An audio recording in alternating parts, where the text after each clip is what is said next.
Today we're going to be making a persimmon basil vinegar.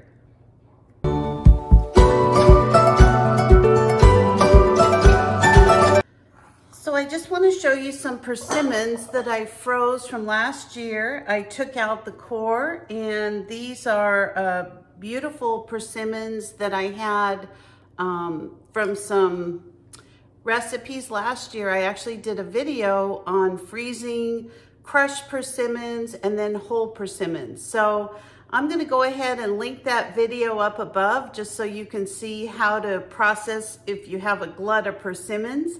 And my trees already have a ton of fruit on them for this year, so I thought this might be a fun way to make some really tasty vinegar for some salads.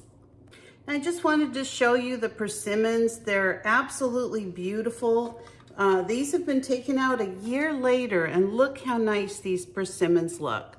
They're just beautiful. So we're going to go ahead and put these in a food processor. I just want to chop these up and get them ready to measure. This is going to take 4 cups of persimmons.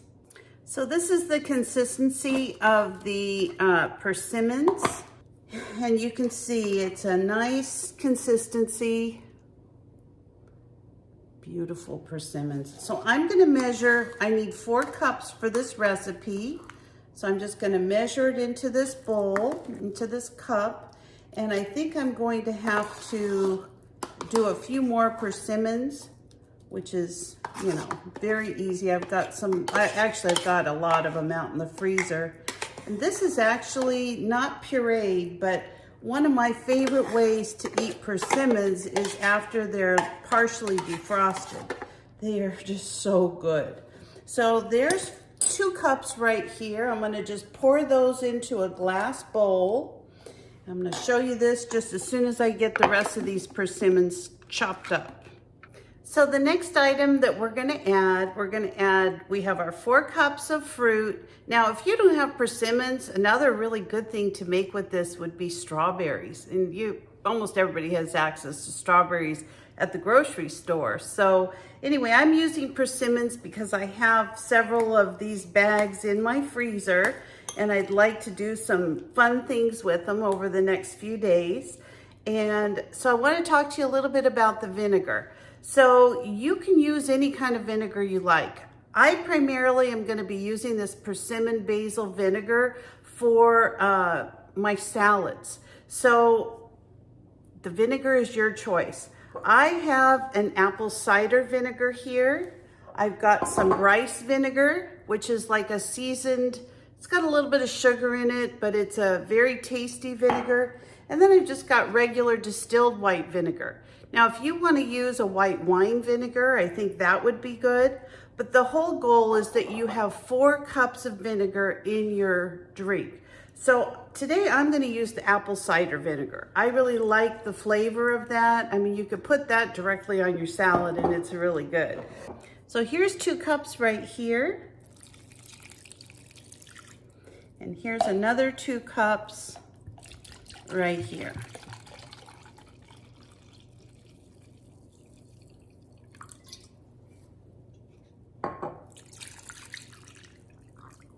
There you go. So this is some beautiful basil that I have growing in a arrow garden in my kitchen. And the reason I have the basil growing in here, I usually grow it year round because I use it in a lot of dishes. And it doesn't grow out in the garden year round. But I just had some extra seeds. I threw them in here. And I'm going to go ahead and add them to our special vinegar that we're making.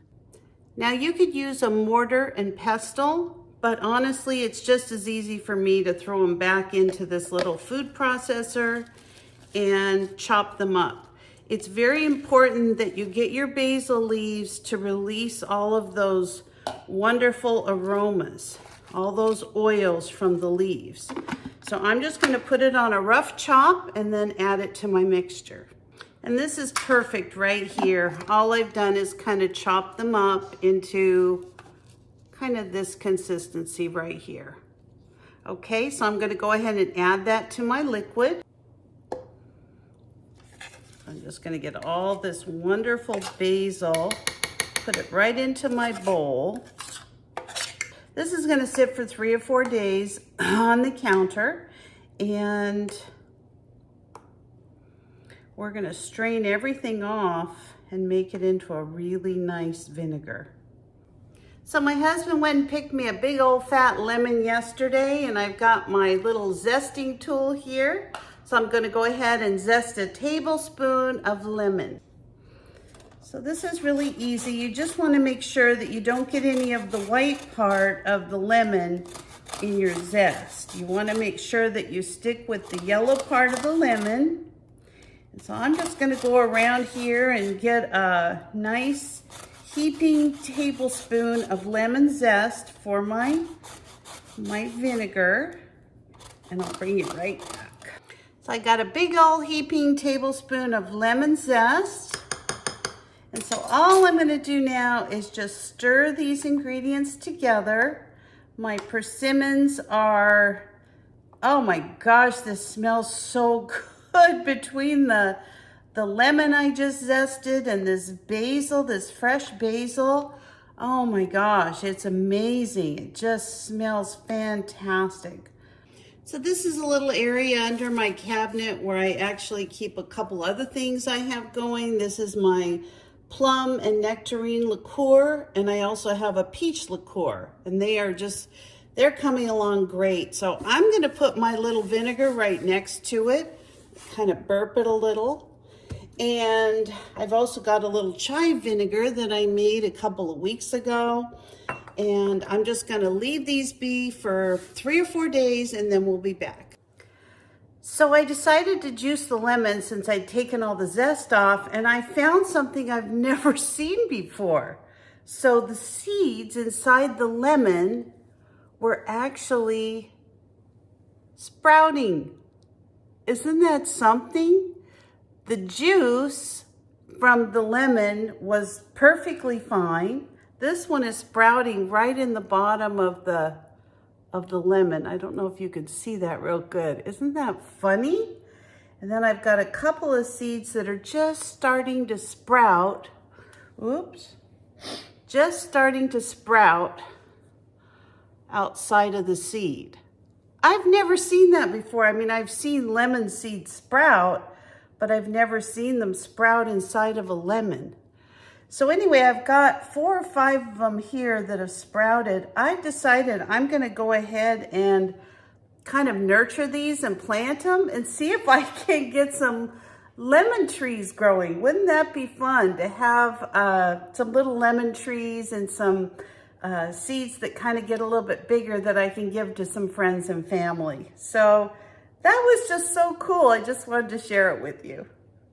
So this is my vinegar. It absolutely smells amazing.